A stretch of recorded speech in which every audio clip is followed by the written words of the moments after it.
बंगळुरू इथं झालेल्या स्फोटाचं पुणे कनेक्शन उघड झाल्याचं समोर आलंय।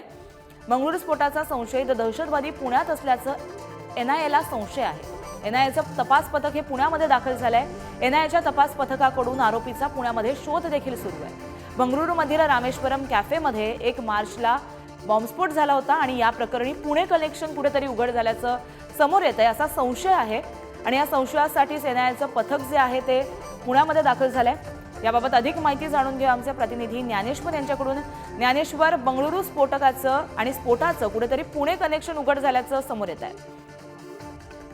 बँगलोरमध्ये जो रामेश्वरम कॅफेत 1 मार्चला स्फोट झालेला होता, बॉम्बस्फोट, त्याचं कनेक्शन पुण्यापर्यंत आलंय, कारण त्यातला जो आरोपी आहे तो पुण्यात असल्याची माहिती मिळते आहे आणि म्हणून एनआयएचं तपास पथक पुण्यात दाखल झालेलं आहे। एनआयएच्या तपास पथकाकडून आरोपीचा पुण्यात शोध सुरू आहे। बँगलोर स्फोटाचा संशयित दहशतवादी जो आरोपी आहे तो पुण्यात आहे अशी माहिती मिळाल्यानंतर एनआयएच्या पथकाकडून ह्या हालचाली करण्यात येतात आणि शोध घेतला जातो नेमका आरोपी पुण्यात आहे तरी जी याबाबत अपडेट ज्ञानेश्वर जाणून घेतच राहणार आहोत। तत्पूर्वी धन्यवाद तुम्ही दिलेल्या माहितीसाठी।